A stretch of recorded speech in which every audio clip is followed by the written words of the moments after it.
Good to go. All right. Thank you. Good. How are you doing? Well, welcome everybody. We barely got our quorum today. So let's get this show on the road. The prior minutes were emailed out. Did everybody get a chance to look at them? Yes. Can I move that we approve those prior minutes? Yeah. All in favor? Aye. Aye. I wasn't there, so I read them, but had a good debate, but I don't know if they're accurate. Take our word for it, Kevin. Okay. Correspondence, I have received no correspondence. Mike, did you hide correspondence for me anywhere? No, sir. Fantastic. All right. Moving on to old business, our provider credentialing policy, which was also emailed out to everyone. There are copies on the table if you want them. I think that I incorporated everything that we had talked about at our last meeting, and I collapsed it with the other provider credentialing policy we have. There'll be one policy for the region covering new and old providers. If people had a chance to look at it, I definitely appreciate any feedback on it. I have a couple quick questions. Sure. Is credentialing, Mike, is credentialing a program agency deliverable? Monitoring credential. I'm sorry, monitoring credentialing is a program agency deliverable. Okay. All right. The only questions I have about this is that they're reading through it all and how it houses all the credentialing information with the program agency, which is not an issue, but as a subcommittee of the council, that information should also be housed with the council as well. Okay. The credentialing information should be warehoused with the council as well. So I think that that needs to be added in there as well. Technically, the program agency is your Right. warehouse. Yeah, I understand that, but the council should also be housing that as well. So are you saying that the information should be kept in both places? And does that introduce a potential source of error if Well, if, as I see, they're just listening to the last 30 seconds. If program agency's function is to monitor credentialing, council's and REMAC's function is to issue credentialing. So, and I'm assuming that's where the question about ID badges came up. And I'm assuming that the program agency has been missing a whole lot of information on that aspect of credentialing. That is where it come up, but that's a piece and part of that. Yeah. And I guess the other question that came up was, from discussions with a couple of people earlier this week, the restructuring committee still hasn't made any firm recommendations on what we'd like to ask the state to do program agency-wise next year. We worked, at least on the council side, at making the delineation more clear and then creating memorandums of agreement rather than casting things specifically. But I get ahead of myself because that was more what I was saying. But you have, when we purchased the computer, we purchased the system, and our hope is, if we get to the point where we can select an LMS and a regional bridge for data, actually a lot of your work will come right off of that, computer system. I think, in my opinion, it doesn't matter who the program agency is. It's that you need to work with the program agency, and the program agency should be involved in all of this. right? It's just a matter of finding out where's the proper way to store all this information. And I mean, I think and I guess what does the state think about that? I mean, is this something that should be handled locally or decided about locally, or does the state have a certain requirement for where credentialing information is stored in the state? So the state's position is certainly that the regions, the REMACs are responsible for credentialing of primarily ALS providers. There are some regions, certainly your brethren or sister to the west and the north, who have taken on the concept of credentialing all providers. All right, but by statute, the REMAC, oversees ALS care in that nature. Certainly, a collaboration between the program agency. I mean, I guess the layman's definition is the program agency really is the administrative portion of the regional council and the REMAC.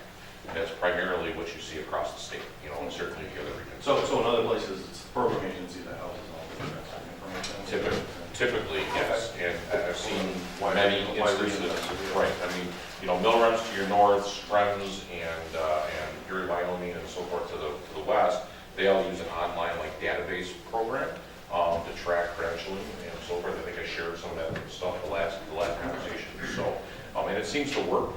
And I think what it does, it provides the redundancy that maybe you're looking for, Donnie, relative to transparency, I think is maybe a good term, what you're looking for. Well, maybe not so much transparency, but through this last transition, we're seeing a lot of stuff. Not saying that's your fault, but your predecessor's fault, but however it happened, we lost a ton of stuff. We lost policies that we had to hunt for, we lost programs that we had to hunt for. And I guess with a certain amount of redundancy, we're not subject to losing it all over again, should something happen. Right. No, I think that's why we're looking at things digitally like that, and certainly, backups in that circumstance, however you design that system, you have that opportunity to make sure that doesn't necessarily happen again. Should be, for some people's clarification, it's the council and the REMAC that are the authority, and the program agency is just that data holder. We currently now share data. We back up everything off-site now, so things cannot get lost. And we share as any requests we get. Yeah, I don't think it's the issue of getting lost as data like that. I think the issue in the past was that stuff was written down on napkins and put in files, and that may be going to the extreme. The extreme is that I guess it's just the council's concern is, and this is what Councilman came to me, was the concern is that we don't want to run into a situation where we lose all of our work. We want to make sure that it's secure and it's accessible for the people who work with it. Absolutely, and I certainly think that, the ownership and accessibility of the data has to be to the council and the REMAC, but I think that it is foolish to think that you or I should be the ones entering the data. I trust that that's not at all what I was talking about. And if it came crushed, then I apologize. But it's more of making sure that the data is, Right. So I think is appropriately maintained. Perhaps that's something we include in our contract with the program agency. Well, as we're looking at the. That was right on the tip of my tongue and I hate to say this word, but maybe that might be a whole separate MOU that needs to be addressed. And there could be a whole separate MOU just for credentialing. And I'll freely admit, we got caught with our pants down once. I don't intend to do it again. So I have no problem where the information's held, as long as it's secure and accessible. As you move towards the LMS, that LMS is also monitored by. Correct. So we're okay for the moment? That was my only Okay. concern. That was my only concern about the credentialing. I mean, we can talk about ID badges too, if that's appropriate, stuff like that. Sure, I think ID badge is a separate policy, right? Well, is it? But we can certainly make that. But it's definitely tied into credentialing. Yeah, I think the two go hand in hand. Kelly, I had a question about the, I read through it a couple times, the call audits that they're talking about, is that the same as the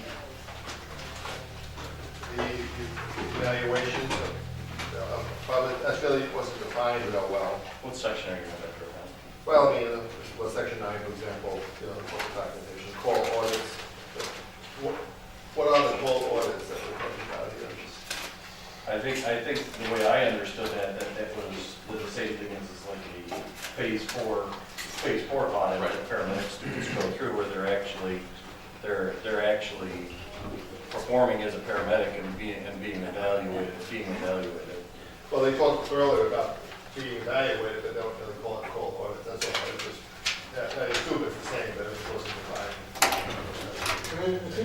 I think for initial credentialing, call audits is more appropriate, but for people who are re-credentialed or people who are renewing credentials, it's not necessarily so much as call audits as maybe QA review. Okay. You know, based on their performance in the field. Sure. I mean, I think in my mind, those are similar ideas of having a question. If the terminology would be better to make it ongoing QA. When I think of call audits, and for instance, in MORA's, the clearing process is you've got to, as you're entering, as you're clearing as a provider, you've got to run so many calls under originally credentialed preceptors. And they've expanded that out where they have specific preceptors that do these call audits. That's how people get initial credentials. But beyond that initial credentialing, similar to what they do in Pennsylvania, is basically QA review. The medical director reviews, reviews QA issues, reviews call performance, and then reviews credentialing based on that, rather than somebody specifically standing over you with a call, watching how well you perform your skills, how well you perform your assessment. So I guess I would think of the two things as two separate things. Sure. Audits versus QA review. So we can change the language then for the continuing certified providers to be completion of the appropriate QA rather than call audits. I agree, yeah, audit is just take some random shots and you look at them and you make sure that they were. So 9D is going to read. So 9D should read that, right? Should read QI review instead of Call audits. And I think that would be the same under 5B2, right? There's a couple places in there that says that.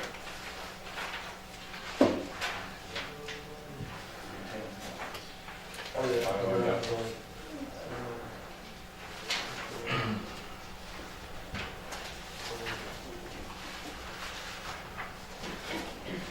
And again, it's semantics, but I would call it QA instead of QI, quality assurance. You want insurance that would improve. Well, Can it be QI/QA? yeah, but I mean, Just basically, makes them give it another one. basically though, that's the purpose of when you renew credentials, a QA. Yeah, sure. QA is to make sure you're meeting whatever the minimum is that we set. Quality improvement. Is to follow along. So whatever you write down. Okay, So, will do. Anything else in this policy? Can I ask one question? Please. When, like in medicine, when there are bad outcomes, you have a review, somebody's reviewing the case, right? So at a state level, I think these get reviewed, by the regional people if there's a bad outcome. When those cases occur, does that information come in, filter back down into this system? Or I can go over the process of how QI at least works for our agency. If there's an outcome, if there's a specific request, if like the ER says that this was a bad outcome on this call, we'd like you to review it. So it goes back and it's reviewed by whoever the QI reviewer is. at the agency or? At the agency, and Okay, then it's passed off. Then it's passed off to one of we have 3 physicians that do that. Okay. And it's passed off to one of those physicians to review, and then any information from there would filter back to the emergency department or to the specific person or physician requesting the information. But coming back here to the medical advisory committee, I don't think that none of that information is brought back here. I mean, Because I was just the QI committee of the region gives a very broad view, percentages and percentiles of the number of calls, the number that fell within the quality improvement standards, the number that fell outside the quality improvement standards. That's really what's brought back. That's what's brought back here. It's kind of like a broad overview, but individual, unless it's something that was initiated from this committee, review that was initiated from this committee, Yeah. then none of that information is brought back to this committee. Okay, the only reason I ask is because usually that's how you find out that somebody's messing up. You know what I mean? And so that they're not proficient in their skills, they need either more training or something's not going well, as if something bad. Yeah, the So- individual agencies monitor that and then through their medical director, because it's the agency's medical director is the one that has the specific responsibility for those individual providers. Right, but it So- just seems like if you're taking the responsibility as a region to credential people, and like an agency finds out that somebody's been messing up a bit. But it's the agency's medical director who recommends to this committee whether the person's credentialed or not. So it's Okay, the so agency that's- medical director who's taking the responsibility So for they, whether this person should be credentialed without restriction, with restriction, or not credentialed. so that information does come back. Yes, yeah, it comes, yes. Okay, I that's see all I what was you're looking talking at. I was about. trying to find out that information does come back, like if there's been a bad outcome, the case is reviewed. And then the only thing that will come back here is that a person can practice without restriction, with restriction, or cannot practice at all. But that's enough. Like, I just wanted to make sure that was. Yeah, there's Then not, stop there's there. not incident-specific information that comes back here. No, okay, but yeah. And more specifically, I think what you're asking about is something similar to the reporting networks for the hospital settings. And obviously, ER staffs are very quick to go to the members of the REMAC if there's an issue, the patient comes into the hospital, and those issues typically filter back through the regional medical director. Well, I just wanted to know that there was like that information came back through. EMS people eat their young. They'll ride on you in a heartbeat.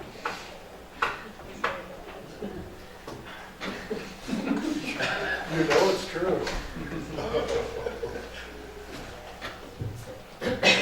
What else? I just think an important clarification is typically those bad outcomes aren't reported necessarily to the state. They make their way to the agency level.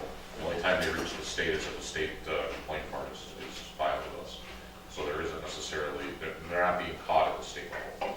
So the agencies are required by public health law to report certain things to us from the agency level, but 99% of the time a complaint is forwarded through the agency. I think personally in 20 years I put about 2 complaint forms through the state.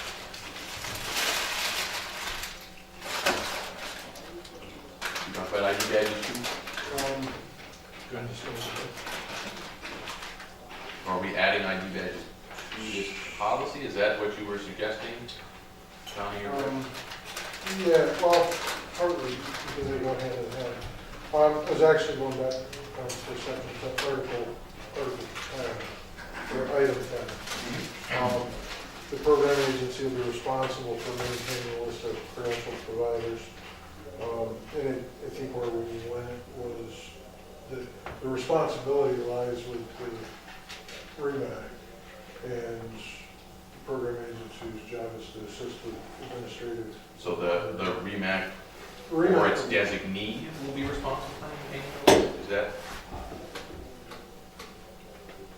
The ultimate responsibility has to be the REMAC. Sure, It can't be the program agency, so maybe the program agency will be responsible for maintaining. See, how about the REMAC will be responsible for maintaining a list of credentialed providers, restricted providers, and providers in a secure fashion. Program agency coordination. Yeah. I'm just trying to figure out how the program agency or the REMAC is designated. I think, yeah, but I do think it has to say, the way this reads to me, anyways, and I could be wrong, is that the REMAC has no responsibility for maintaining a list of. I think providers. that's fair, yeah. So I think if it says that the REMAC will be responsible for maintaining, and whoever the REMAC decides to maintain that for them would fall underneath that.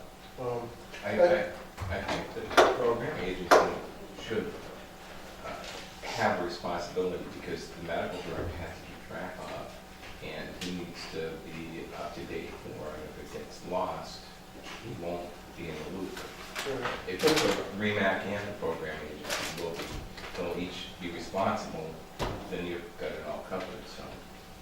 Or you flush that out in the memorandum of agreement between the electrical and the program agency, or the REMAC and program agency. Just delineate, keep this brief, keep it broad. We know that the REMAC is responsible for it. How you choose to do that, It's all dependent on the MOU.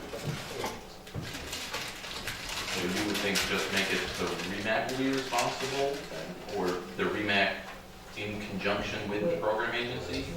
Yeah, I'm fine with that. The REMAC in conjunction with the program agency, the REMAC in conjunction with its designee, however you want to say it. The remake at the direction. But no, The program agency has the direction of the REMAC. Yeah, but I still don't think that says that the ultimate responsibility has to fall with the REMAC. So, What about the program agency under the direction of the REMAC? Well, I think that That's I think redundant. REMAC needs to have that list, okay, because the person can leave one program to go to another program, and you're gonna need to,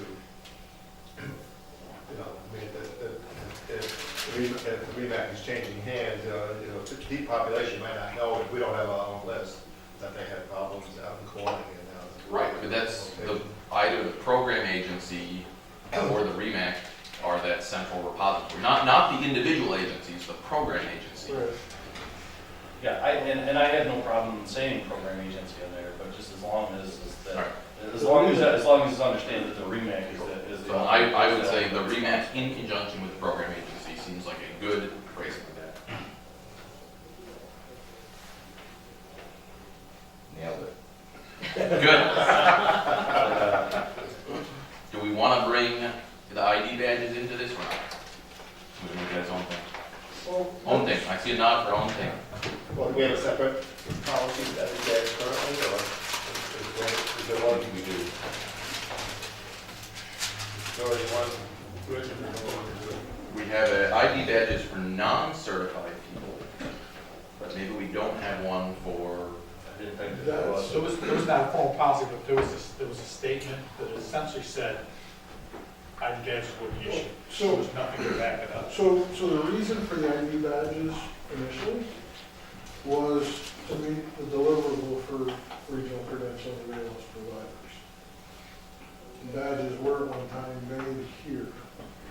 Actually, they were made on Water Street, but I digress.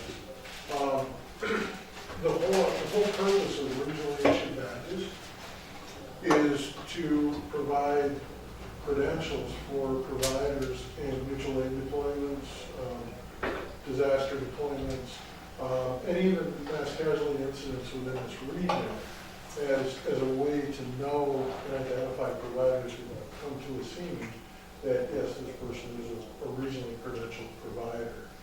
So to that end, quite sure that in the original iterations of this, ID badges were part and parcel of credentialing because that's what the badge represents.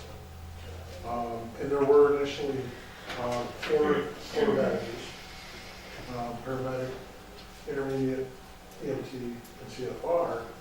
And what you see there for the designation for non-certified providers was cognizant, was an afterthought, if you will, recognizing the fact that a lot of the small volunteer agencies utilize firefighters to drive ambulances, and even some of the privates were not certified. But I think that the minimum standard for that was first aid CPR. They just didn't have a state number. So, if you want to make things shorter and briefer, and easier to find, probably the best thing to do is integrate the ID badges into the credentialing policy. I think the only problem with that is this we are BLS? not credentialing BLS right now, so we can't be issuing badges to BLS providers. I would disagree with you a little bit, Donnie, is I would add number 12 onto this and See, say ID ID badges will be issued in accordance with STREMAC policy, whatever, and then we can create the policy. And I think that is And then fantastic. that way the Then policy, we can put this one on the books and be done with it for another. and not only that, the policy can be changed without needing to change the bylaws. Or I love that. without Not needing to change this particular policy, so. So phrase that.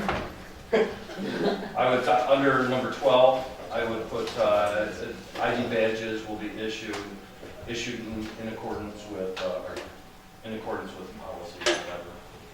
Beautiful.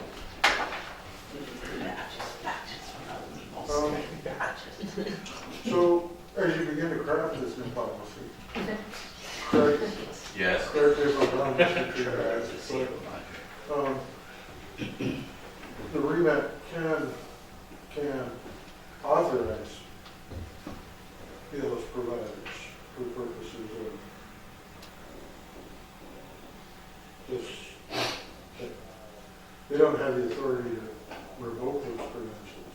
They do have the ability to adopt those providers and say, yes, they are part of, and act as part of the emergency response system in our region, which counties credential. Right, and the REMAC has the ability for oversight of care delivery of care. The regional council has oversight of operational delivery of care as well. So the medical directors, well, while the REMAC may be responsible to ALS, members and such, and setting protocols for ALS care, thus the statewide protocols we'll talk about in a second, the medical directors have the ultimate oversight of the BLS providers. So in other regions, what has happened is the medical directors who make up the REMAC have said, this is what we're doing in our region, period. You want to practice, you're going to follow the regional approach to it, so that, just because of the color of the shirt that you wear, you're not getting a different level of care or a different expectation. So, I think what we should do is we should vote on this with the changes that we've discussed. And then we can work on, A, if we want to get in the business of credentialing BLS providers as its own thing, and then the ID badge policy as a separate policy. Yes? Awesome. Make a motion that we approve this policy with the changes that we made. I'll second it. All right, all in favor? Any opposed? Hooray! So how do volunteer agencies fit into this? Do they have to be credentialed to them? So, At the ALS level, any yes. ALS provider, whether volunteer or paid, has to be credentialed. Okay, so below that, they don't have to be, like if they just have first responders and EMTs, they don't have to be, or do the EMTs have to be? At the moment, we are not credentialing those people. Okay. If we That's want, next if time. we want to be credentialing those people, we can now discuss that. Dr. Immerman, how do you feel about the REMAC credentialing BLS providers? Well, I mean, what does the state want us to do? I mean, because this came down from the state, otherwise we wouldn't be doing this, right?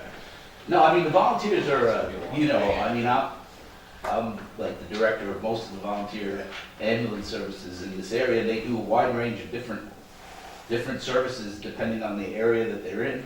Some of the fire departments don't even have EMS in there, and there's actually regions in our county that I just learned that That you're responsible for? that I'm not, that don't have, Yeah. that don't, I think it was Pine City doesn't, not Pine City, Southport. Southport does not have Nobody else EMS. is. So they don't respond, and that community has no EMS. So, I mean, no, I'm not saying, where's Rick, I don't want to, they have EMS, but it's Rick, there's no first responders, no one comes, there's no, Nobody will respond. right. So, But so from what Don was just saying, it is up to the medical directors of the BLS agencies whether their providers are working or not. If the medical directors of BLS agencies want the REMAC to be in the business of credentialing their providers, that is up to them. Did I paraphrase right? Yes. okay, So, I'll think about it. okay. We'll put it under the table. I mean, we'll table it. Well, I would caution you not to think about credentialing BLS providers as making it difficult, but figuring out a way to provide a uniform identification system. Right, I think that that's important, once you bring, you know, you brought up the identification system and who, you know, because, you know, they told me, we have 7 first responders, we have 7 EMTs, 3 first responders, so, you know, so now you're giving me a list of what they have, but they're not giving me a list of who they are, and so we don't, you know, so at some point, I think it's important to credential them, so that, you know, there's a uniform. And BLS level credentialing could be as simple Very as simple. your EMT card is valid, And your CPR. you're an active member of this agency, and you got a CPR card. Oh, yeah, I mean, these guys, Very simple. yeah, each of the agencies do keep track of it, but, you know, So I don't know if it's the same for each county, but I mean, Steuben County, fire department anyway, issues an ID card. Like, is that the same for each county for first responder? No, it's not, okay, never mind. So that, I mean, that's kind of the question is, do we want to be giving all the first responders and EMTs a regional ID card? Right. So you think you wouldn't want to like double layer it, you know, like if the counties already did it? I mean, so Steuben does anyway, but so I don't know if the other counties don't, I guess that doesn't matter. One thing that we had talked about briefly last week, after I saw the email, was the idea that, yeah, so a lot of departments do issue their own badges, and I know each of the counties has their own materials and makes badges. Irway historically has made the badges for regional providers. The inherent problem with that is I don't necessarily have the ability to recognize that badge. Our original IDs were color coded in a big block. They were hard to miss. And that gave you the ability, you get a bus accident out on 86 and 30 people stop to help and say, hey, you know, I'm trained in EMS, can I help? It's much better if they say, you know, I'm an EMS provider, here's a Southern Tier Regional ID badge. Now, hey, Oh, Joe. no, yeah, no, I'm just saying, like, if it's already done at a county level, it's too bad you can't either make all 3 counties do the same thing, or, Well, like, then that, yeah, redundancy. or, yeah, then there's not redundant. Yeah. Right. so one thought that popped up was the possibility of getting 3 counties together and saying, hey, you know what, I know you guys are issuing your own county level badges. Maybe we can do them 2-sided. One side your agencies, whatever you guys do in your agency, and the back side of it is a regional.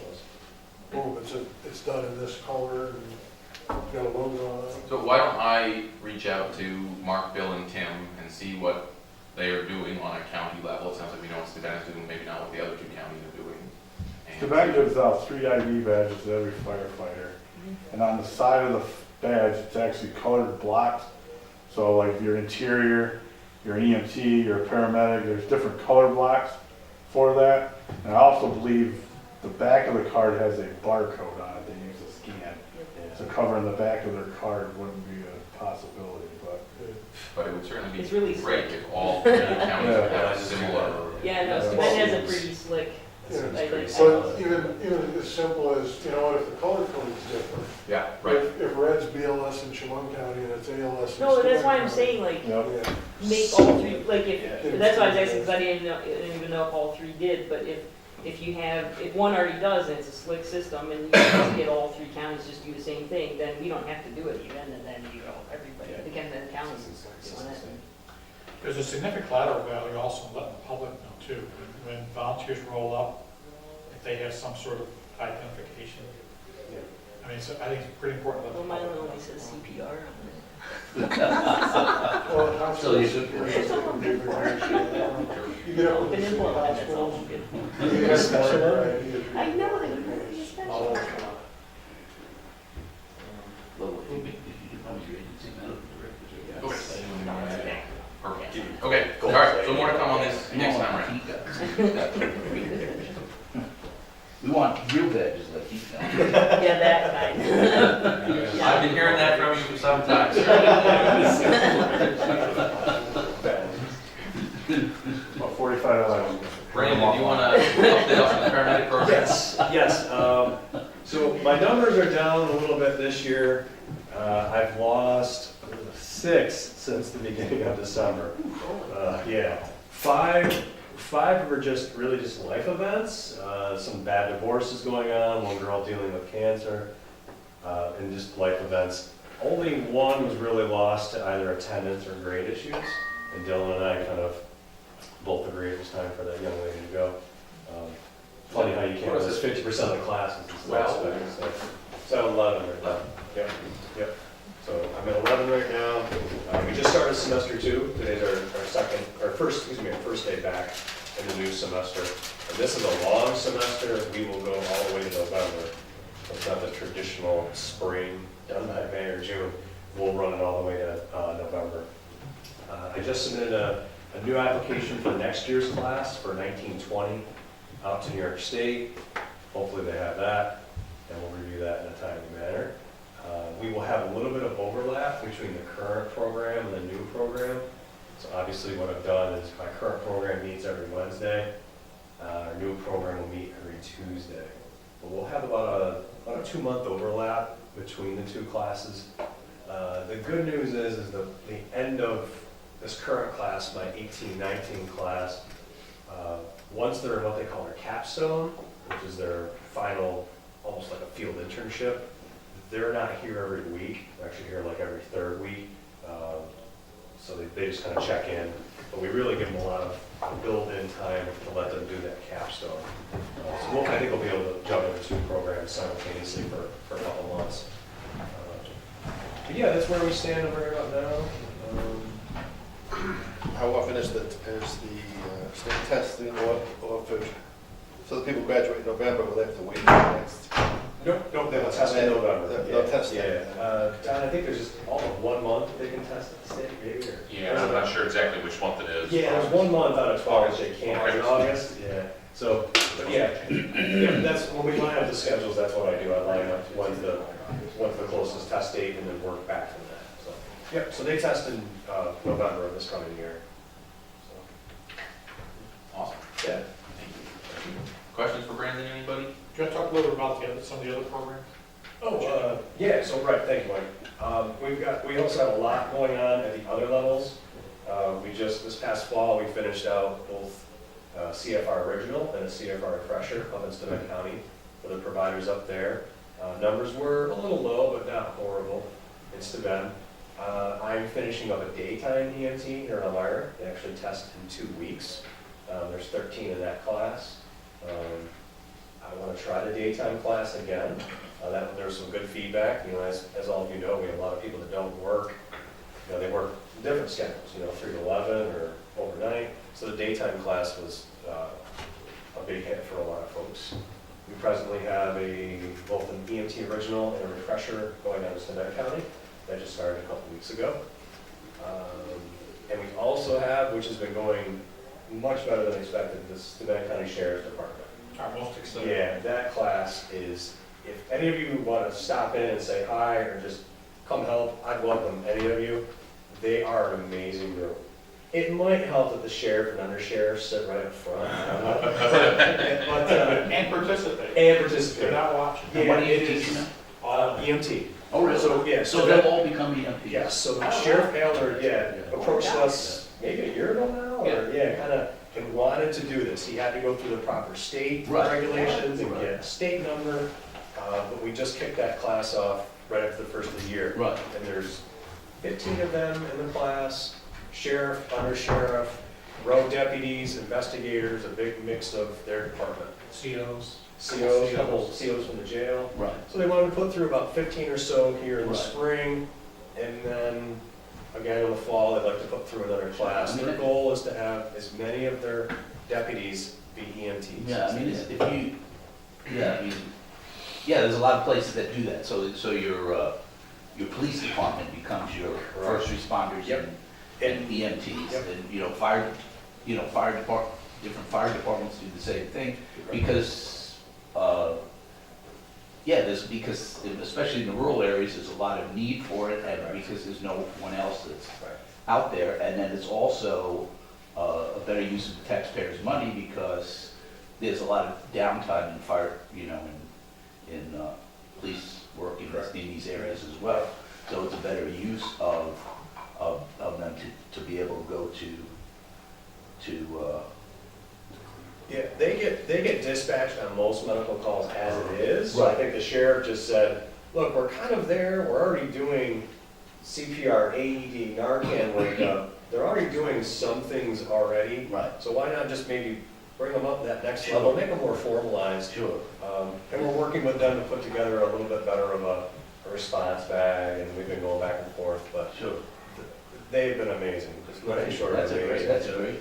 I mean, they're picking up on information well, or they're reading, they're doing the online work. There's an online lab, and I can go in and see that, oh, they are actually getting in and doing the lab component online. So it's been amazing.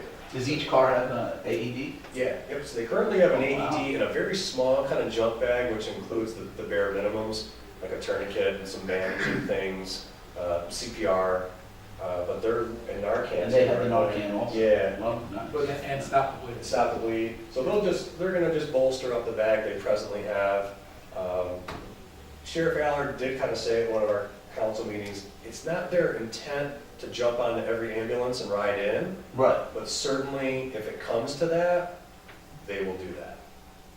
He's like, I don't want my guys getting on every ambulance Right. time, taking a I don't- car out of service. Yeah. But he said, in the off occasion when there is no other response, but yet maybe an ambulance can show up with a driver, his or her deputy, the deputies will ride in with the Yeah. patient. Yeah, I mean, Yeah. it would seem that in most cases, they wouldn't have to. No, they're just there to kind of, No. stabilize, be Yeah, that first responder, Yeah, be the first responder. until the ambulance Yeah. arrives. Yep. I mean, they already have, like you said, they already have the AED, the Narcan. Yeah. I don't know if they have an EpiPen, I don't know if they're that. Not at the moment, Not but yet. we're chatting about that. Yeah. They're trying to figure out what do we, Where do they fall? in yeah, this? where do we fall, what do we need? They don't want the bag to be this enormous bag. Right, What's feasible for them? yeah, I mean, knowing this area, knowing this area and knowing what they can do, it would seem to encourage them to do, the epi would be another good thing to add. Yeah. After that, I don't know what, I think they can wait. Glucose? Yeah. Glucose would be a good thing to have too, Yeah. right? Yep. Some oral glucose. Yeah. So, those things would be, yeah, and then lend a hand when they need it, Yep. CPR. Yeah. Awesome. It's been going Awesome. on. Yeah, that's Yeah. great. That's very encouraging to know that the sheriff is, and how do we encourage our sheriff to do this? Yeah, so, there's a little bit of that, like what, The entry dynamic is, not for nothing, but Chemung County is very well covered by airways. Right. And so they don't have those sort of response times. We would certainly like, once we build on this event success, I think our next approach would be Scotty, because they have some issues Right. that this would certainly benefit. And how about the state troopers?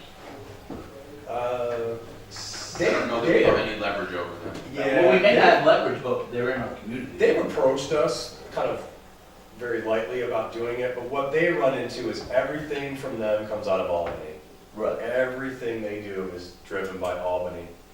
Even some of their certified providers, so there's a local state trooper that's on their SWAT team.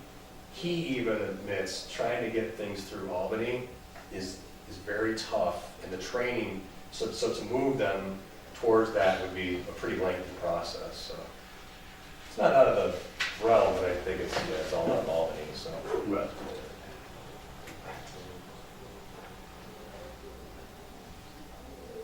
I think we're good gentlemen. All right, thanks, Brandon. Yeah, thank you. So moving on to our next very big ticket item is our bylaws revision. This was also emailed out ahead of time. I hope everybody had a chance to look at it. I tried to highlight all the changes that I had made in red, which I guess the version we have here is black and white, makes it harder to see. And then, Rick, you had sent some additional changes, I know. Questions mostly. Yeah. So the first question that Rick had was 2A, the determining patient destination. And I think you were just wondering how much can we actually affect this as opposed to the state determining. Right. Public That, health determining patient destination, I mean, does that need to be defined a little bit more? Because you can't go outside the public health law for patient destination. I mean, you can't go against the stroke centers, you can't go against the trauma centers, and also the patient also has a say in where they go. So, I mean, how did you, I guess I just had a question about that. Does that need to be defined more, determining patient destination? How exactly do you need it to determine patient destination? I wonder if we can just determine patient destination within the confines of established public health law. In case there are, Would it be so much easier just saying determining appropriate patient destinations? If you worded it that way, would that? does adding appropriate make, It's, I feel like that, Actually, it makes a lot of difference. Through a number of discussions. In the short term, think about a flu surge that is likely to last a few weeks. sure. And is possibly a localized problem, or a whooping cough outbreak, or measles outbreak. Right, no, I You may agree choose 100% that those are the reasons that we might need to be involved in this, outside of saying, well, this is a stroke center or not, because we don't do that. And at one time, this region had a trauma center. And it was easy for the policy to be at the time, trauma patients go to the trauma center. But for parts of this region, it's a little difficult for patients realistically to go to a trauma center. In some cases, unrealistic to get to a stroke center or a cath lab.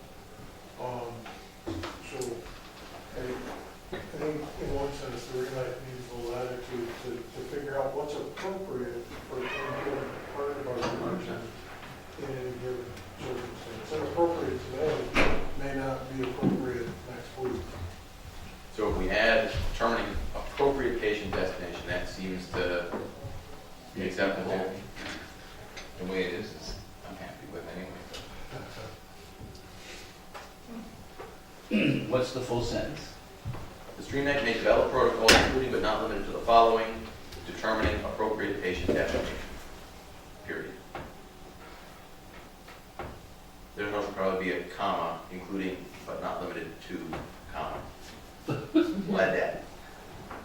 All right, and then the next addition that I had was number 4. The STREMAC may develop and implement. Seemed more grammatically correct over there. I had a question, number 3. Number 3, Number 3D. You have, REMAC can develop the policies and procedures for the approval of EMS services. Statutorily, it should be ALS level. Not, so we change EMS to ALS services with that. I believe that would make it right with public health law.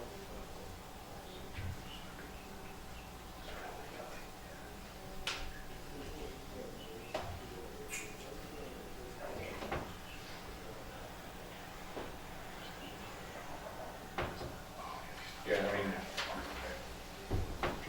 I see what you're getting at. I don't necessarily know that I think you would be in violation of public health law by that statement, because your authority is to provide a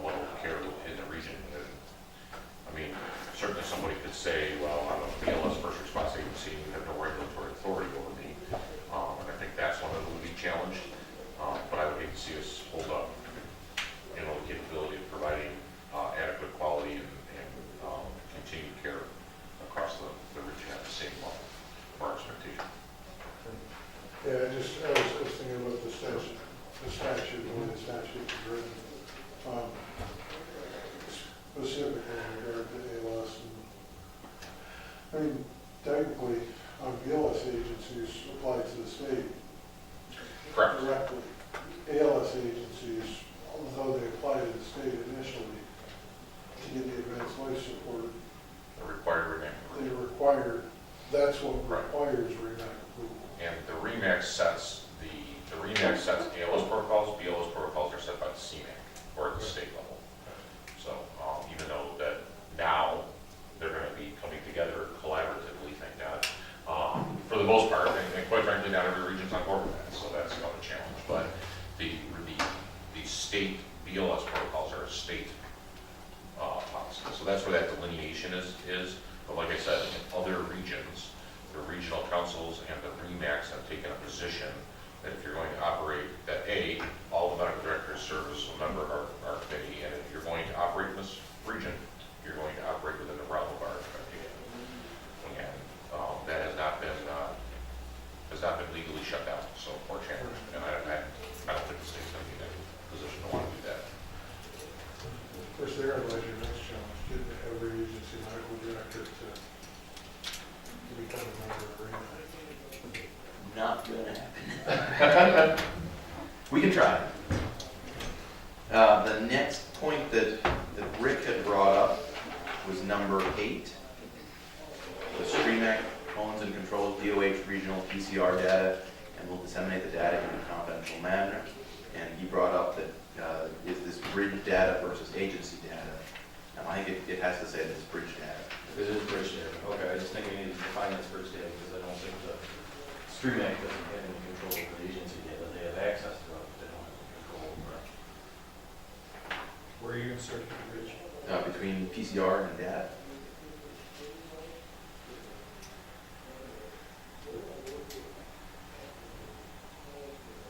Then Article 3, Section 1, the STREMAC is an advisory committee. Rick has suggested it is a subcommittee. It's an independent subcommittee, it's not an advisory committee. So can we change that language to independent subcommittee? Yes.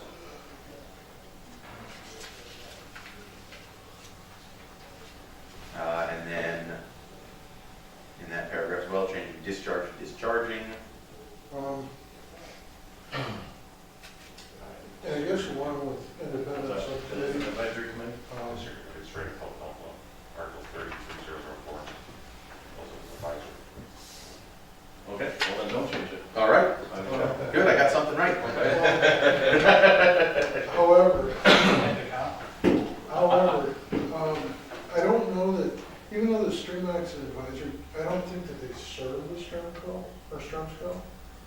Yeah, that's what I was getting at, is that advisory implies that they're serving the STREMSCO, and that really doesn't serve the STREMSCO, it's a part of the STREMSCO. Committee to this. It's a committee, yeah. To an advisory committee to the STREMSCO? Is that, I mean, I guess I don't think of you guys as serving the council. I think of, What we do. Well, In our own right, function. so the REMAC by statute was created as a medical advisory of physicians to advise on aspects of clinical care within the region. Because by statute, the regional council is tasked with oversight of operations in the region. So the physician group is an advisory to that. As part of the physician group, they create protocols and deal with clinical care issues and QA/QI and provider credentialing and so forth. But there's still a subcommittee because the regional council has to approve the membership of applications to the REMAC. right, So it'll be just like having your nurse advisory committee. right, no, I get that, I just, the whole part about I think it's more as a collaboration. so are we semantically okay with the Yes. STREMAC as an advisory committee to the STREMSCO? Is that, Why just leave it the way it is? okay, we'll leave it the way it is. And then, Rick, you had suggested section 2 under that needs to be reworded because it sounds like we can get whatever we want from the council. Well, no, it's not that you can get whatever you want from the council, it just kind of says that you're using your bylaws to demand money from the council. And I think it just needs to be reworded as that in collaboration with the council, the budget for the STREMAC will be created, rather than saying the STREMAC's going to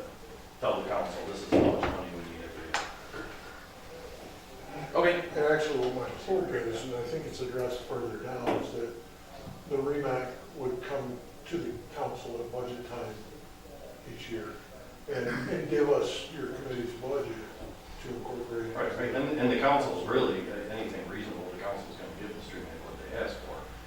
It's just. Still certain phrase that. So whereas the STREMAC has no dedicated funding, Any financial requirements necessary to carry out the responsibilities and function of the STREMAC shall be in conjunction with the STREMSCO, shall be in coordination in coordination. with the STREMSCO and program agencies. Or shall be submitted to the STREMSCO for inclusion in the annual council budget. Got it. Sure. So, say that again. Do you expect me to remember that? That's Shall be fine. submitted- Shall be submitted to the finance committee, to the STREMSCO finance committee for inclusion. Slower. I was on a roll. Shall be submitted to the STREMSCO Finance Committee. For inclusion in the council annual budget. Or consideration. For consideration. Consideration in the council annual budget.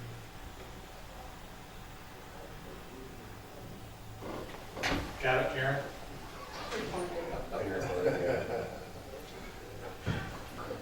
Quick question, just because I've confused my states here.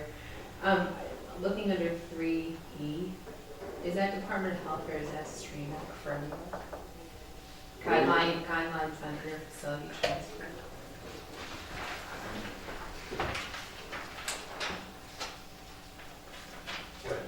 Where is that? Oh, in front Under of which article? Under Article 2, 3E.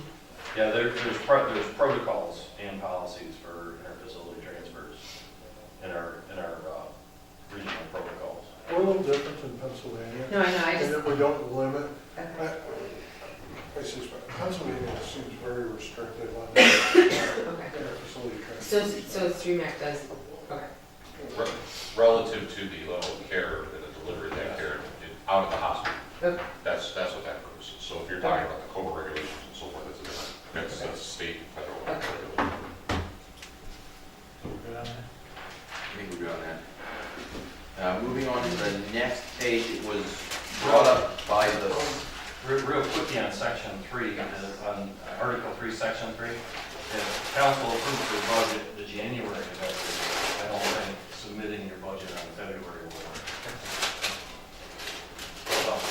So I would say it should be submitted every December, okay, because the council approves your budget in January.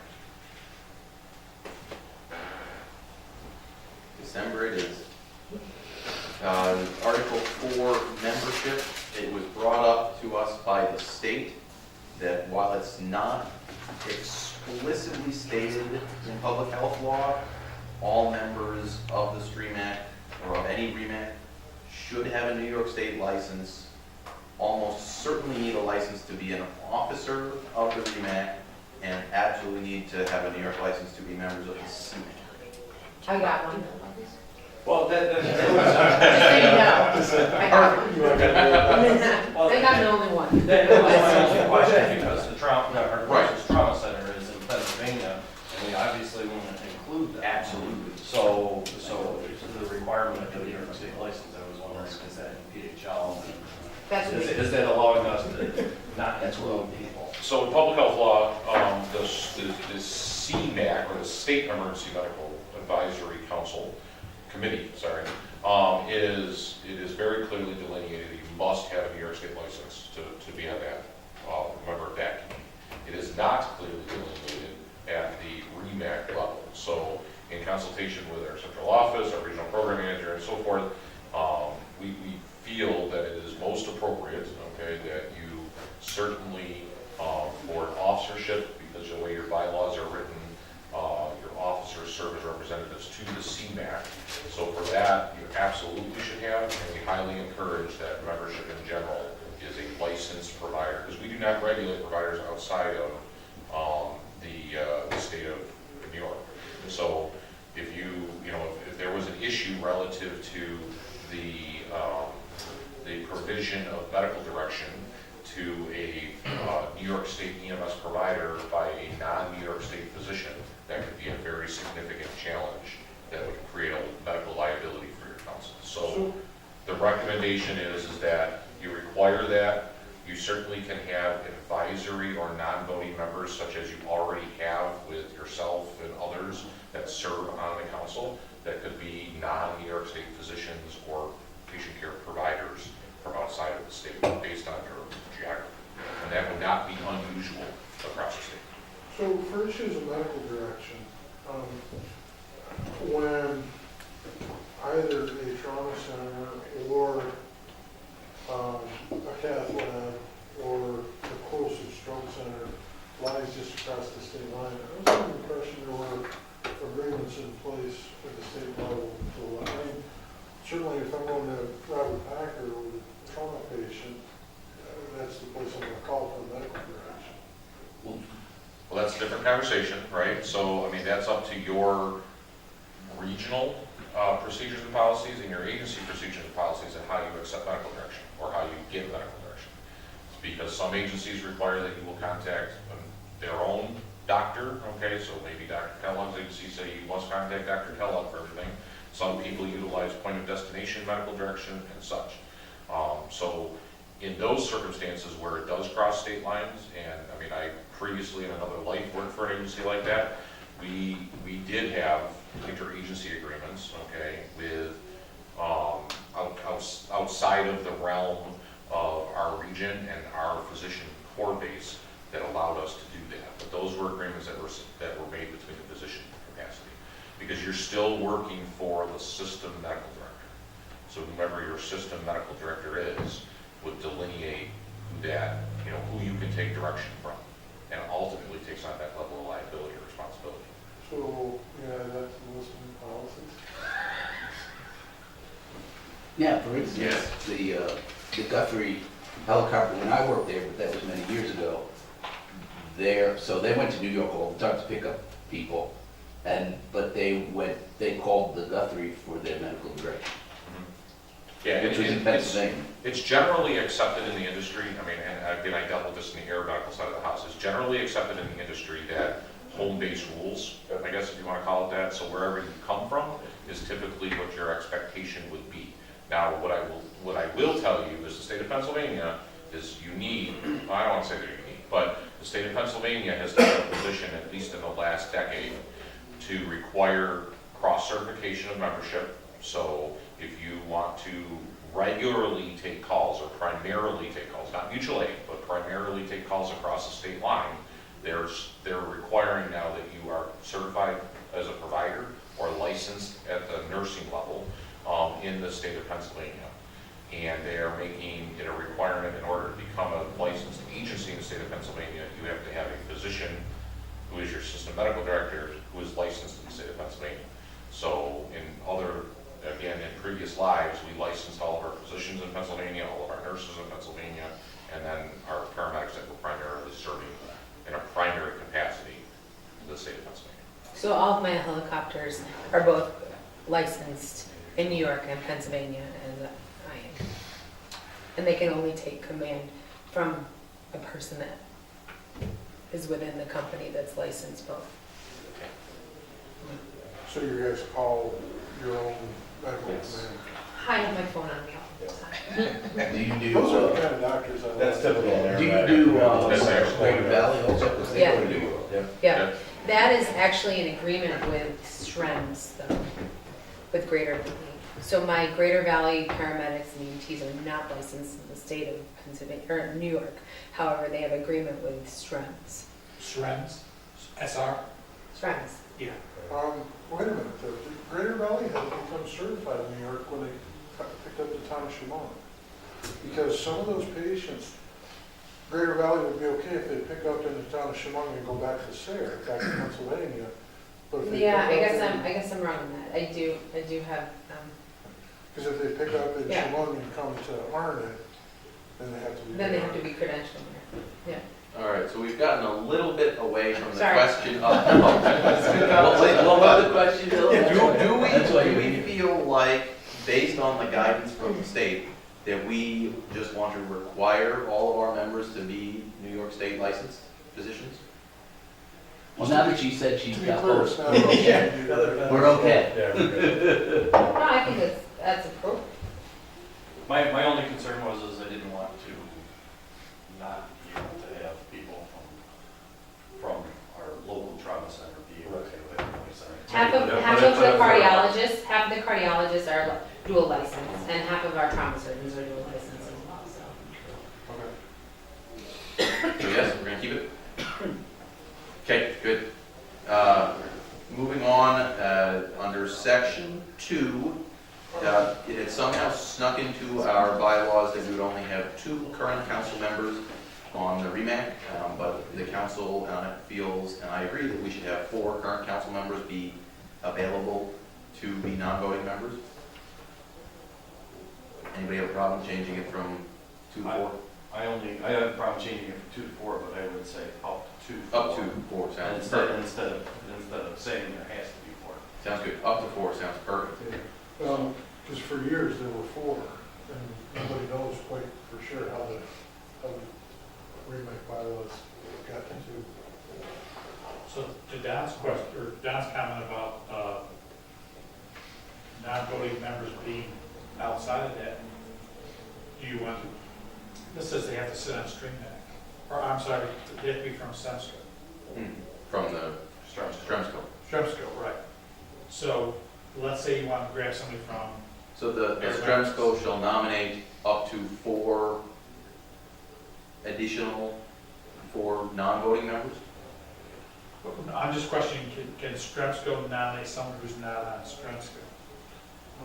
That would be, Because we say, talked a about physician who was Pennsylvania but not New York licensed to. Well, now, when they're not going, they don't need to be a physician, they Right, don't need right. a license. Let's say you just want to nominate somebody from Air Methods, Right. they're one of their pilots or somebody, so, sure, can you do that? How about the STREMSCO shall nominate up to 4 persons to sit on? Yes, To perfect. sit on the STREMAC.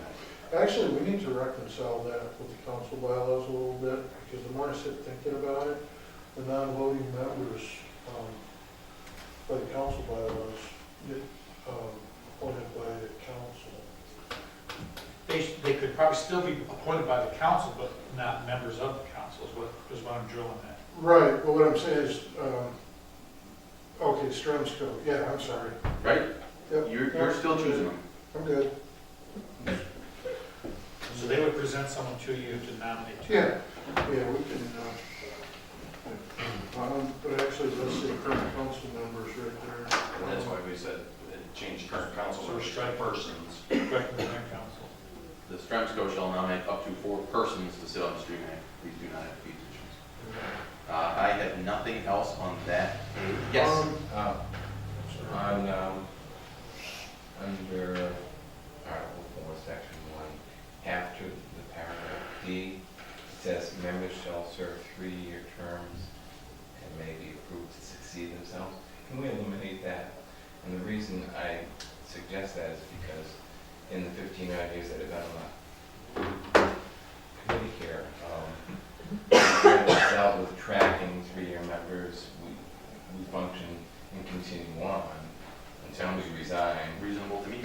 And it just would be more paperwork to keep track of that, and another thing to record and talk about them, and, so we just eliminated the showing document. Sounds good to me. So we're striking that whole, Just that sentence. There's nothing in the state, in the regulation statute.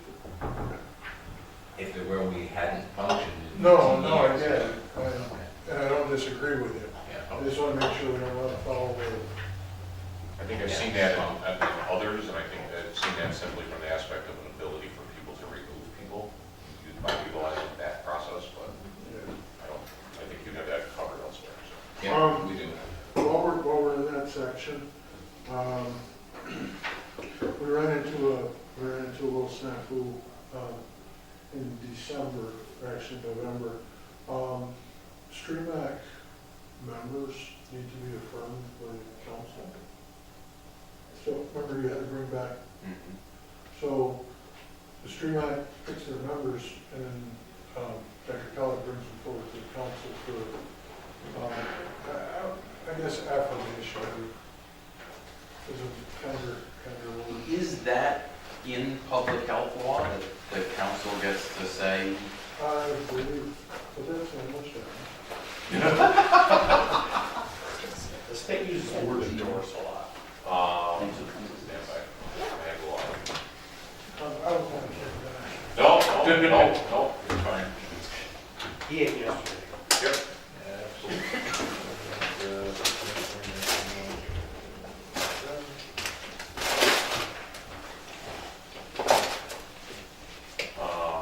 So in,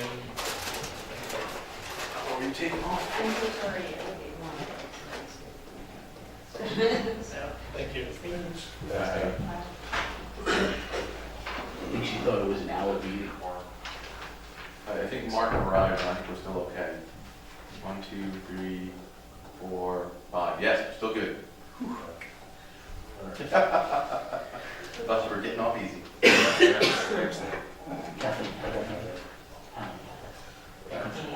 But nobody else can go anywhere. Yeah.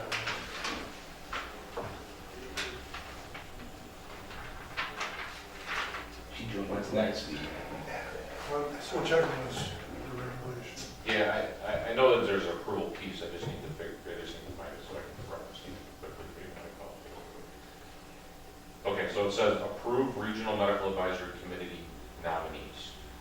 So under Article 3003 of the Public Health Law, the regional council, so it's subparagraph, it's item 3, subparagraph L, will approve regional medical advisory committee nominees.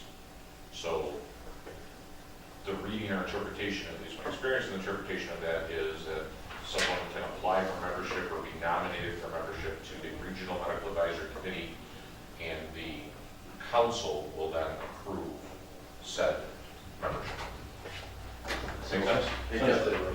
So the discussion before was that we weren't, that we were separate from them?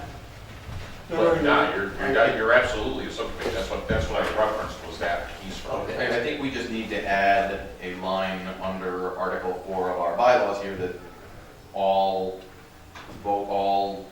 nominated voting members to the STREMAC are subject to approval by the STREMAC, right? Yes.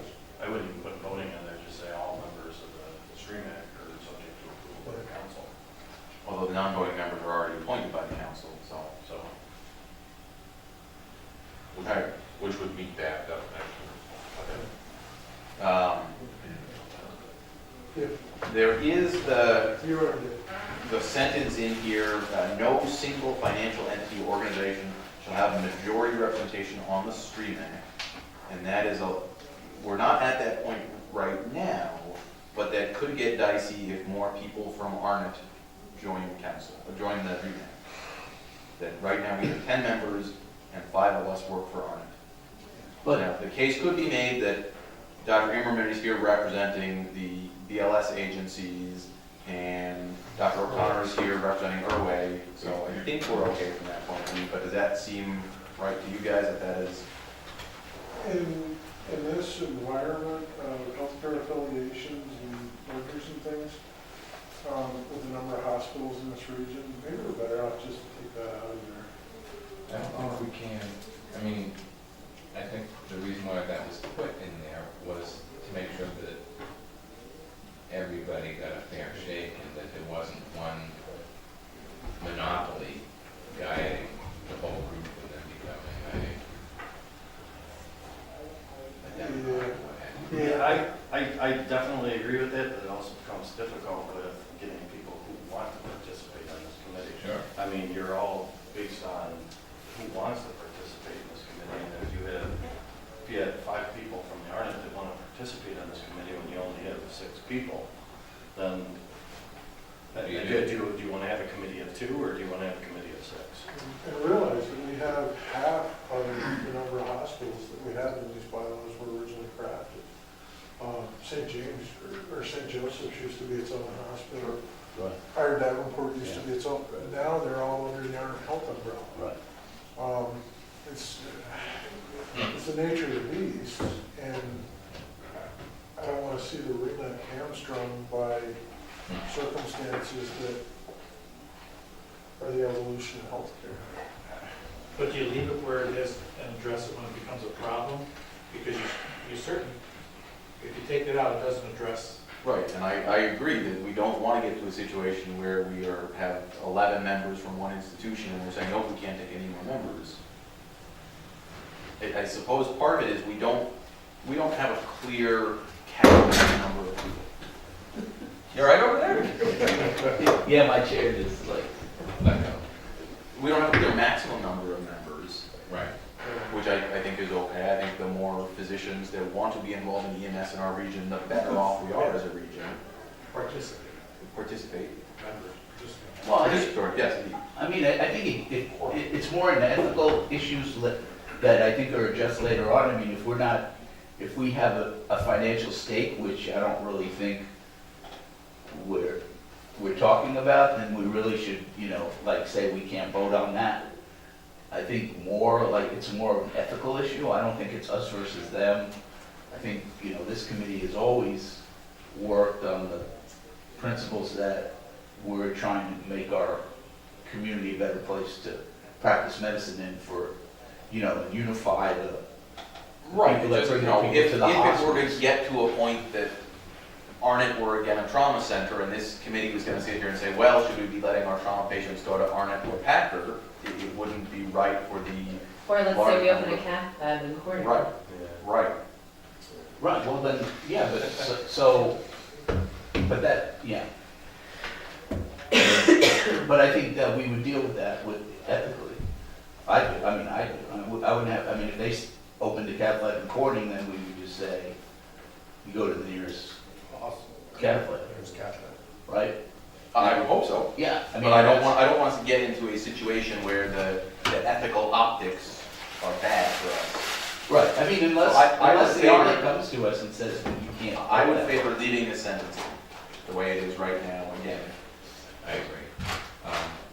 The other thing you could do later on is, if it becomes an issue, is to have any additional people as non-voting Sure. entities, so that it fairly represents the region. All right. I think having the people from all the different places makes us better. Yeah. I don't disagree. I just, It's, my only concern is getting people wanting to participate. I mean, if you look at it, there's no actively providing physicians from Iron Davenport that are interested in serving on this committee. St. James, we have anybody on this committee. What I do like, Ed, is if another person from Arnett wants to join, they have to go find someone at St. James who will also join. Great way to build membership. Come along with us. I had nothing else on that page. Good. I was going to address Article 6, Section 2, was a typo I corrected. Section 4. That's just getting back to just like we did with the credentialing, we're housing the data. Making sure that the data is housed someplace that's secure and easily accessible. So minutes shall be maintained of all STREMAC meetings by the STREMSCO in conjunction with the program agency. Does that address that? It's fine with me. It should probably also specify some consistency with the New York State law, because there's a law that requires minutes and all that. As per New York State Public Health Law. Is it under public, it's under Public meetings law. Public means It's as just per that that. they have to be Which- posted and accessible. yeah, which is the reason everything goes up on the council website. Open So- meetings law was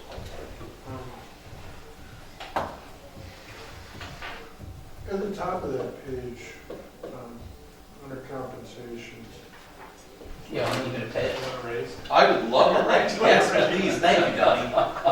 Add it to the budget. to be honest, we discussed this once upon a time. And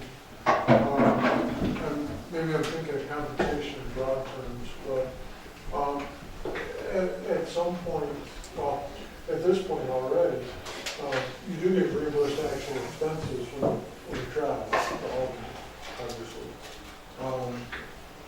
You know, I guess it depends on your definition of compensation. But we had also discussed the idea in the future, possibly a stipend for regional medical direction, a regional medical director responsibilities. Is Dylan like a Ford Explorer? Some regions give their medical. I would take a car as an Would you option. take a car? Medical That's director? charter, yeah. Yeah. What did they give you? Yeah, what do you have, Beth? What did they give you? I get a helicopter. Give you that? She gets picked up at home. I have an I'd EC settle for a 145. Right, segue. Maybe at the very least, you know, REMAC members or REMAC officers should be able to be reimbursed for reasonable and actually reasonable expenses related to their. I mean, I do think that the regional medical director aspect of this is a fairly large time commitment. Certainly bigger than I expected it was gonna be when I took this job. Because you lied to me. Dr. Bohan lied to me. The rest you just went along with We it. swore to it. I do think that, Bohan paid us. you know, in the setting of being busy people who have a lot of things on their plates, that unfortunately the volunteer activities always come below the paid activities and what people are doing. And so I think that it would be something worth talking about more going forward, whether this should be a compensated position in some fashion. I would suggest that we leave the bylaws as they are for the moment, and maybe have the council address this. I mean, I think the problem is if you leave them here and then the council addresses separate, then you've got to come back and redo it again. And trying to eliminate a constant revision process. If we were to separate the position of STREMAC chair from regional medical director, that would allow the STREMAC to be a continued Fair. volunteer thing, and then the STREMAC and the council together could appoint a regional medical director to handle I think that's how other regions. Does it say here in the bylaws that the chair of the STREMAC is the regional medical director? I don't believe so. So then just leave it like it is, and then we can just create a whole separate position. I guess that was my Yeah, Mike's assumption. gonna drive the bus here. I'm gonna point to the state, and I'm gonna say, I don't think they can be compensated under council or STREMAC. They can be reimbursed, because the council, as I understand, the council cannot have a payroll. That is potentially correct. So, I think that is probably a question that I would encourage you. You can under program agency, Correct. but not council. I would suggest, or I would offer a suggestion that that is a question that we ask the Deputy Director of Administration relative to the laws of that. I know that there is currently a review occurring relative to all reimbursables throughout the state and relative to how that money is allotted and allocated. And I believe there is a very good high probability that you are correct, but I can't speak with 100% surety. Reimbursements are open, compensation is not. So I would encourage that if you want to send me that as an official question, I will get you an official answer. But some councils do have employees. But those would be through the program agency. Program agency has employees. It specifies that the council doesn't care. Yeah, because that opens up all the can of worms. You're an all volunteer. Right. Well, yes, the council members are volunteer, but my understanding was, as far as hiring a secretary, councils, because at one time, councils couldn't own real property or assets, and we found that that's not correct either. They don't want you What they want and what's legal are two different things. The point is, without killing a ton of time, I would take this opportunity as you do a 2-year review of bylaws to not only think about right now, but think about the next couple of years. Sure. If we've got an opportunity to open, like I said, even if it is reimbursement for actual expenses, that gives us the ability as a council, if we decide later on to say, you know what, our regional medical director is putting a ton of time into, we're putting a ton of mileage on it, going to meet in all parts of the region. We can draft policy to say, oh, we're going to pay mileage for travel. We're going to do those. But I think shall serve without financial compensation doesn't exclude reimbursement, right? So I think, you know, again, I think whether we create a paid regional medical director position as its own beast, I think that this, as it reads, doesn't exclude reimbursement of mileage for people performing REMAC business. There's a wide scope of reimbursement. Sure. I'm, you know, personally, some sort of methodology to get this where it needs to go. I just want to maintain that we're consistent with the state's. Right. Are you able to reimburse him for his time, like when he goes up to Albany? No. I mean, But there's a lot of things, there's ways to get licensed. The state can't hear you say that. I suggest you stop there. I would I mean, you can fly. maybe at least knock STREMAC off the tail end of that sentence and just say that participants in the STREMAC shall serve without financial compensation. Okay, that sounds easy enough. It's section 4 compensation for consumption mentioned without financial compensation, period. Officers, we're going to have an election hopefully at the end of this meeting. And what we're going to be doing going forward is voting for, this will be the last time we vote for a chair and a vice chair. After this going forward, the vice chair will serve for 2 years and then become the chair. So that the vice chair will immediately succeed the chair, and that way we won't run into the situation of not having somebody on the council in Albany because the vice chair can be going through the vetting process while the chair is on the CMAC. At least this is what we voted to approve 2 years ago, or a year and a half ago. So you're term limiting yourself? I have term limited myself. You realize that needs council approval. These bylaws were voted on and approved, but they're black. They're not red. These are not new updates, sir. So you're limiting yourself to a single term? So in the future, it'll be a limit to a single term as chair. The chair can then become the new vice chair if they want.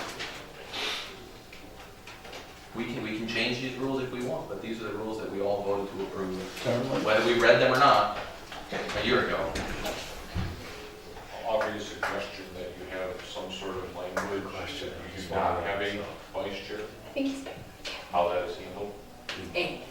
But there are remarks that Like the have a vice chair faculty. position that is unfilled because no one is willing to run for it or to set the position. So I think it's probably. I addressed think it's very probably- clearly the And then paying. no chair. Because I Didn't think address that's that. what these things I are. like it. As a. Ask your counterpart, Brian Clemens, to the left.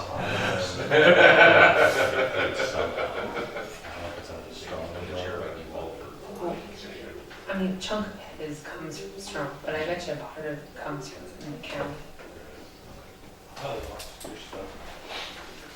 You get paid for your. I get a small. I'm in forever, apparently. Great. What? Well, then I take back what I said about not wanting to get paid. Yeah. Yeah. Yeah. I'm trying to get one. Yeah. We got to the bottom of this page, right? So, Don has brought up inserting some language in here about what happens in the event that there is no vice chair. Do we just say if there is no vice chair, the chair will continue as chair for another term? The chair can continue on for another term, or maybe can take nominations from the floor. Well, no, if somebody doesn't want to be vice chair, kind of stripes, thinking of stuff right to the top. Well, I'm just giving it. We kind of looks But like. I was just thinking, is that gonna, he's thinking. So I think we'll insert between section 4 and section, make a new section 5 and change section 5 to section 6. If, in the event that the position of vice chair is empty at the time of an election, the current chair will continue as chair for another 2-year term, and a new vice chair will be chosen. That sound reasonable? Sure.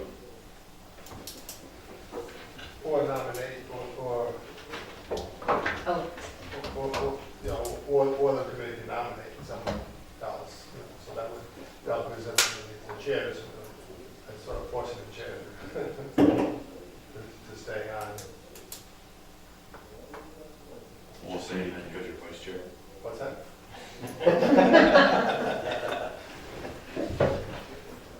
I was. He resigns effective immediately.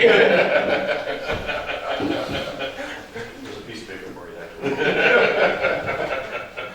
For what it's worth, I think the resurgence of the council is also a resurgence here at the REMAC. I'm excited to see a large group of doctors continue. There was a period of time when we only had 1 or 2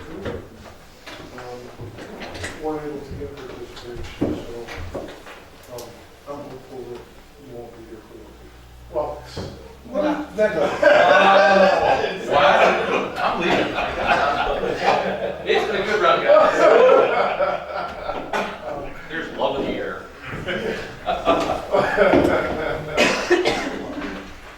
No, I think the future of the REMAC is in great shape. And from the council's perspective, I do appreciate that. It's kind of exciting to see. And you're doing great work there. I'd like to see you stay forever. My wife would not. Are we good on the officers section for the moment? I have a question on the meetings, the next section. Yes. And that is the first, how many position voting members do we have at the moment? I believe we have 10 at the moment. What would you think about lowering the quorum to 40% instead of 50%? I only mention that is because since we have so many positions, we can't get everybody here, it's going to hamstring getting business done. So I only bring it up as a... Let's just make it an odd number, say a minimum of three voting members.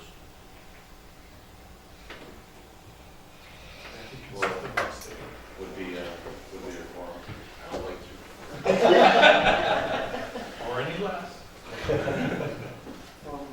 So the public officers law, for which a quorum is required to, in order to conduct public business, which consists of 2 or more members performing governmental function.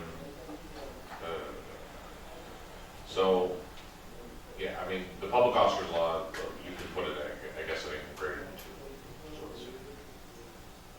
So I encourage you that when you're looking, you referenced it before, just Google public, maybe say public officers law, it's Article 7, Section 106 is the minute section for it. Should we make it just put it to 2? Can we just, I mean, do we really want to conduct business if only 2 of us are here? I think 4 maybe would be a good number in my head. or, I don't, isn't odd easier or Yeah, an odd number, 3. 5? something? Just Odd. odd. Or 5, it's 50% right now. Right. And then we barely made it this time. I mean, if I was working nights, I wouldn't have been here. Right. And so you're gonna So have 3 then? I'd stick to a percentage. What happens if your membership drops to 6 and you still need 4? Or So if we do 30% but never less than 3? 40% but never less than 4? Well, I mean, the other thing is, in this day and age, you could, you can send out stuff and vote online, I mean, because it's just the voting. We can still talk about the stuff and then have the voting held over to the I next. think the state requires us to In person. When policy, That is true. right, but the meeting's got to be recorded and, basically webcast or web archived. So everybody's got to kind of, even by telephone, be present in the same Right. place. And of course, the general public has the right to come to these meetings as well. Or the open meetings law. Yeah, it's all referenced in section 103 of our, so. I like the idea of 3 for now, I mean, and then you change that in the future if our membership drops a lot. I think 3 is, So is it 40% or 4? Never less, I'm sorry, 40%, never less than 3? Yeah. Is that what you're I saying? like that, yeah, I like that. Never less than 3. It'd be silly not to get business done when, in the So- olden days, we didn't have that many positions and we still get business done. So I'm sorry, just to clarify, the way it reads right now, a quorum shall consist of 50% of the position voting members, but shall never be less than 4. So that would say that if we were to dramatically decrease, or if we went down to like 6 members, we still have to have 4 present for the meeting. Correct. And I think, 43. right. Yeah, But but so, under the- I feel like we've been saying 2 different things as we've been having this conversation. One is, we want, if we have 10 people on the committee, as we do now, if only 3 of us showed up, would we still have a meeting? It sounded like we were saying yes, but that's not the way this sentence then reads, right? A quorum shall consist of 50%. 40% of decision voting members or 3 members, whichever is lower.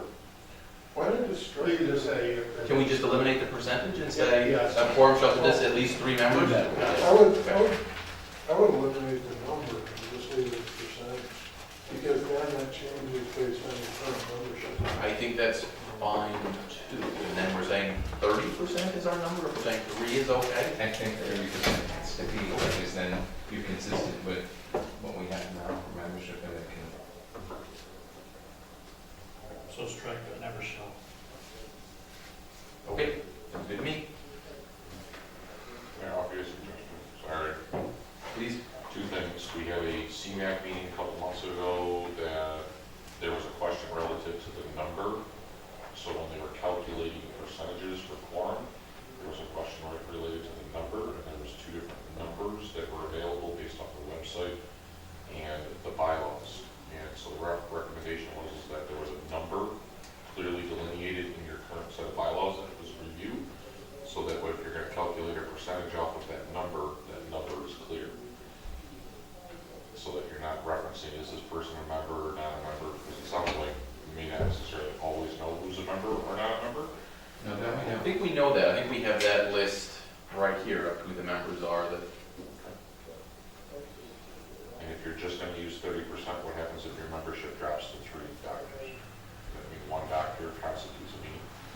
No, it's a minimum of 3. That's why I think you No, we went there. No, you just wiped that. Right. Oh, So that's why I asked the question, if your membership drops to 3, that means 1 doctor can hold a meeting by themselves. I don't think that's a good idea. Sorry. If it's, No, no, if it's got to kill out, it's okay. but then I think it should be, then a quorum shall consist of 30% of the decision voting members, Better than not having. a but meeting. never less That's than right. 3. One's better than none. But that means that if we were to have, you know, a 4-person committee and 2 people showed up, we still couldn't have a meeting, right? We have to have at least 3 people present. Okay, I'm good with that. All right. Then there was a typo correction, Article 7, Section 1.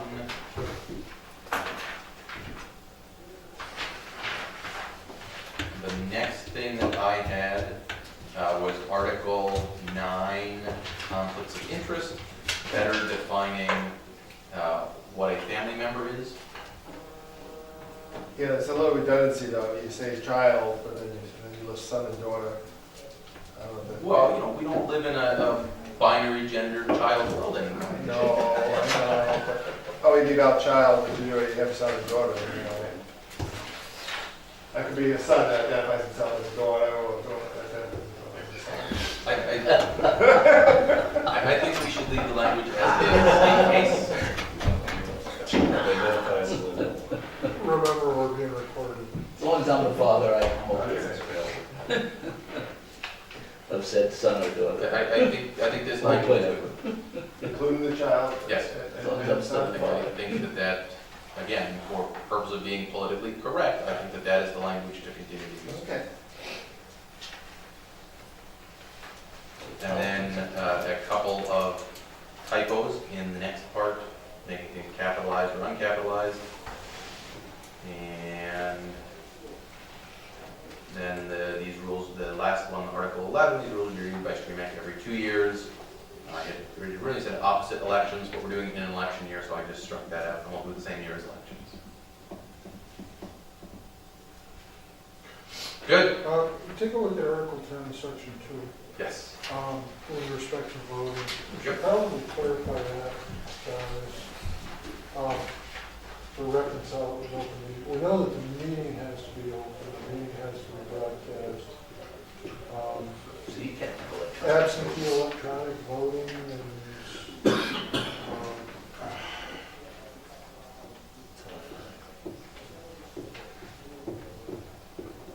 So you can't well, vote then, electronically. are those acceptable methods of,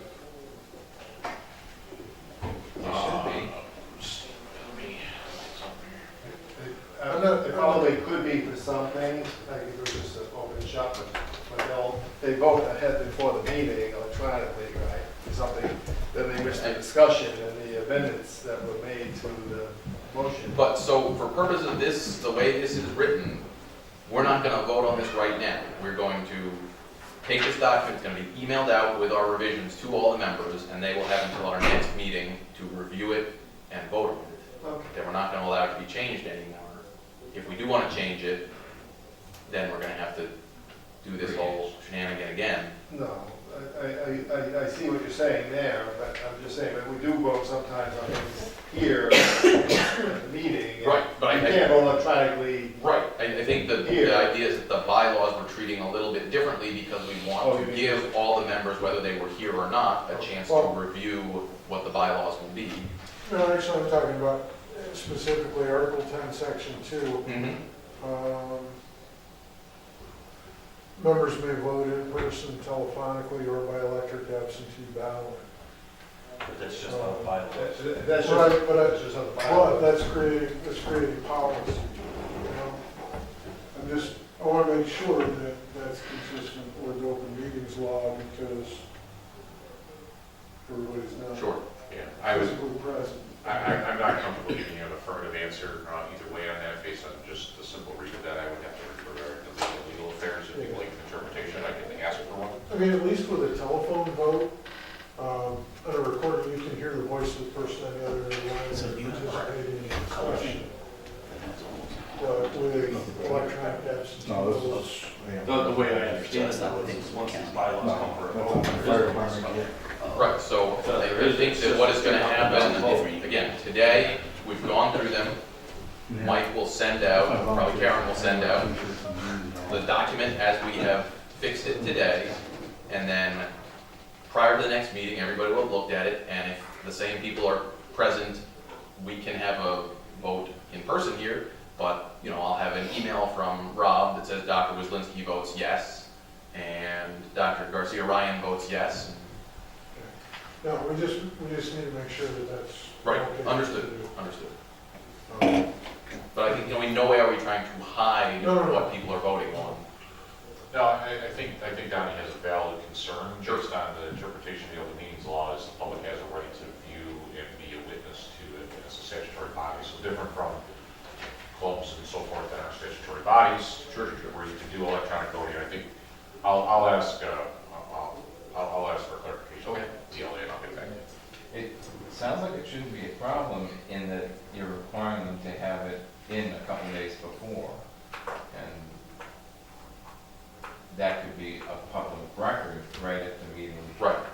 So it shouldn't be an issue. The only thing I don't see is that someone can't show up and it's electronically planned, whether they want to write a letter saying this is how their proxy, you know, their voting is going. Like I said, I'm not taking a position one way or the other, I'm just making sure that we're, Yeah, Yeah, and I think an email though is. But so I think Send it. it just comes down to a legal semantic that you will find out for us, sir, what the word is on that, and Send an I email. will either strike this section out or not, as it relates to that. But that's done with the bylaws, pending that change. We'll email them out to everybody and we'll vote them on our next meeting. Just one account consistency. Anytime you saw REMAC or REMSCO, it'll read STREMAC or STREMSCO. Okay, sounds reasonable. Article 8, the first sentence, you catch the typo there? Article 8. On the first sentence, members of the STREMAC.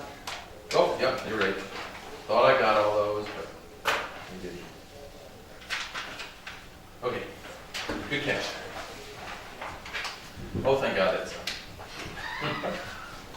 All right. QI, I don't know that our regional QI committee has totally reformed itself at this point. No, as you guys all may not be aware, but one of my two co-chairs on the regional QA committee, Mary Ann Teeter, accepted or was elected president of the New York State chapter of the Emergency Nurses Association. And her time commitment really forced her request to resign from the chairperson's or co-chair's duties in the QI committee. So it's a great opportunity for Mary Ann. And it kind of sets us back a little bit again as well. Also, I relied a lot on Bill Dinger to collect data and crunch numbers. Bill seemed to be the guy who always, if I had a question about QI data, seems to know it. And my understanding is Bill's no longer with the program agency, so you should need to talk later about how to gather that data. We still have access to the bridge. Okay. But I guess from what I understood, Bill had an aptitude for figuring out which numbers the QA people wanted. It's all in Excel spreadsheet. No, I understand. He just kind of knew what they were looking. So more to come from the council on QI. It is 2:51. I would love us to wrap up in the next 9 minutes, if we can do that. So real quick, the online learning platform, Mike, are we still doing a demo? We are not doing a demo, but we're still looking to talk and do a meeting with Central New York. Okay. Any quick updates on the AED program? We're setting the dates for the next round of AED updates, and we'll distribute that to everybody here as well as the local agencies. Fantastic. STREMAC committee duties we can come back to next time around. CMAC report, I don't have much excitement to report at the moment. BLS protocols are coming soon. Very exciting.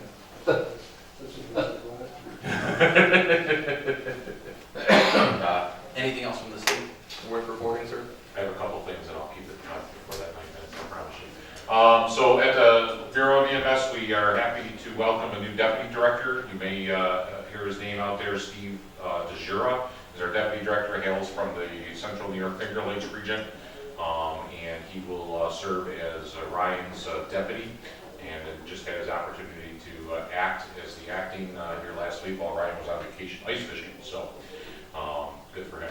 But Lynn Ferrugia has been hired as the deputy director for finance as well, so she is on the admin side of the house and doing a lot of great stuff for us there. We are still vetting folks for the deputy director of education, so Jean Taylor is currently acting in that capacity.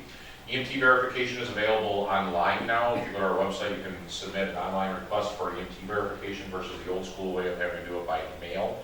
So if you're trying to verify if somebody that's applying to you as a medical director has an actual EMT card, you can verify in that capacity. Ambulance transfusion services, we continue to be in conversation with the Wadsworth folks. In fact, there was a conference call 2 days ago with the Bureau of EMS and Wadsworth, and there will be new forms and a new process forthcoming. I don't have a timeline for you, I apologize. It is on our priority listing to get this done finally at some point or another. It will be a simplified process. We're trying to yes. EMS mutual aid continues to be a hot topic across the state. Just a reminder that per Article 30 and Part 800, EMS agencies are required to have mutual aid plans, and they are not to be regular provisions, and they need to be reciprocal, and so on and so forth. So if you have any questions on that, let me know. Providing ALS intercept service to a BLS agency is not mutual aid. So just so that we're clear on that. What is happening? One answer to that is they have to go to council. Correct. So what is happening is we are finding that mutual aid is being used to shelter or not necessarily provide an opportunity for intervention agencies that are on the verge of closure. And we don't want it to be a surprise when an agency all of a sudden closes and it's like, well, all their calls were being covered, so nobody really had any idea that was occurring.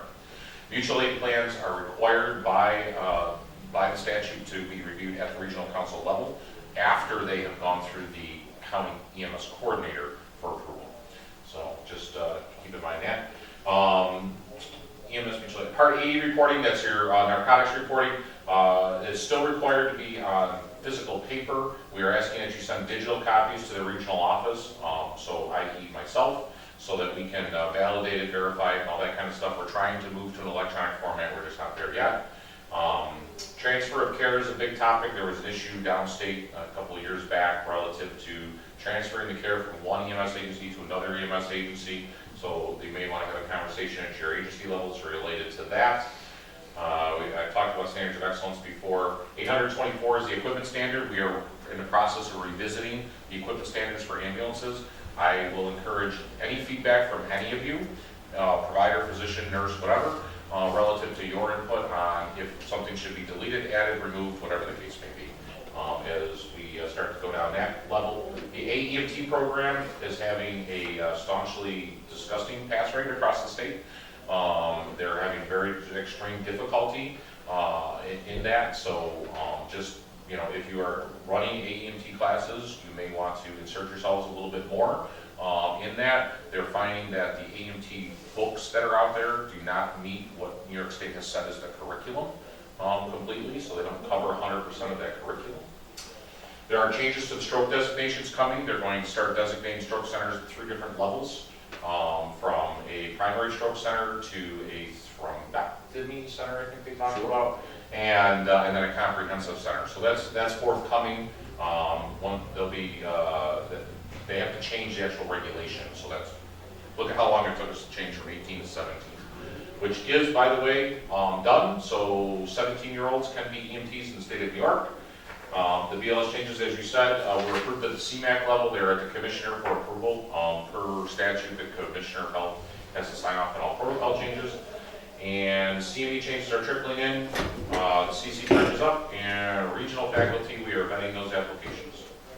Fantastic. And the fun thing we're going to do is have elections. We vote for you. Sir. Home versus new business. You asked me to get home with Dr. Click. I did. He resigned. He asked me, did he need to send something in writing? I told him no. And we are making a plaque to send to him. Oh, very thank nice. him for his many years of service. That's all. I just brought that up before I could visit this. Appreciate it.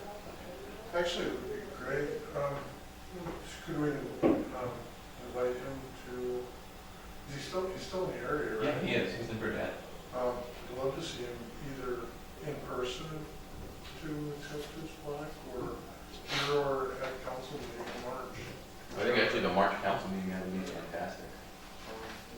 Yeah, that'd be great. I'm gonna send an invitation to him. I have his phone number. I don't have his address. It's great idea, Don. Thanks. All right, election. Does anybody want to be the chair?